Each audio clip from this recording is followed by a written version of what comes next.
Since I do a lot of movie recommendations, I get a lot of requests to do game recommendations. So here we are. Party Hard's a game that doesn't really fit into any specific genre. If I had to pick one, I'd say it's a puzzle game. Maybe sort of an action, stealth, puzzle, murder simulator.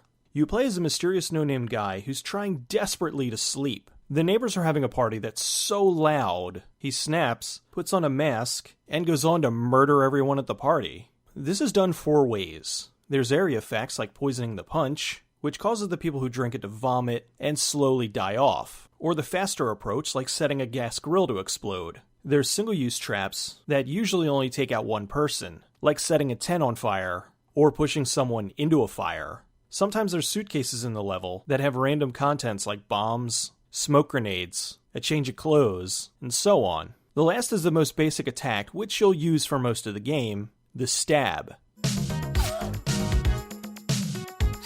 Each of the 12 levels only has 2 requirements: kill everyone, and don't get caught. If someone sees you either murdering someone or standing near a dead body, they'll call the police. You can outrun the cops by using escape routes, and eventually, they'll give up. However, if you use the escape routes too much, a certain plumber will jump out of the toilet and block the route off. There's a lot of strategy involved. You can trigger combos for more points, or play it safe and try to get the people alone. If there's too many people clustering together and you need to separate them, you can use your bad dance moves that'll help to disperse the crowd. Some levels have places where you can stash the bodies, which helps you to avoid detection. At the party you can throw them in the dumpster, or on the boat you can toss them to the sharks. You have to be careful around the partygoers. If you murder someone in front of a large group, they'll stomp you to death. If you're at a party with bouncers and they notice you, they'll chase after you and most often kill you. The game has all kinds of weird random events. UFOs, Sharknadoes, and the occasional full-on Rainbow Six police raid.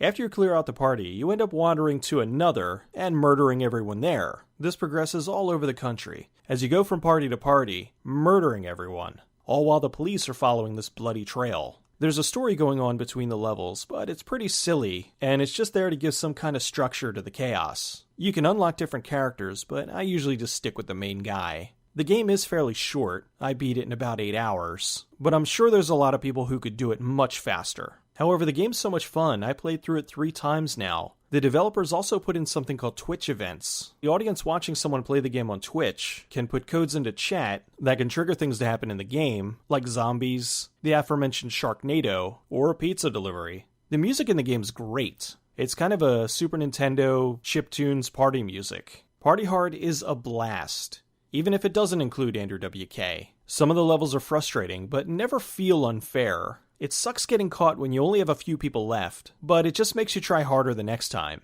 The developers have been updating the game and adding stuff to it. I hope they add some more levels. As of currently, I put about 14 hours into it, and I feel I've gotten more than my money's worth. It's available on Steam for PC, Mac, and Linux. It's not for everybody. You do need to have the right amount of patience as well as speed while playing the game. I could also see some people blowing through it and not really taking the time to enjoy the dark humor in it. So if you're not entirely sure, maybe go watch a Let's Player. As it is though, one of the most unique and addictive games I played in quite a while.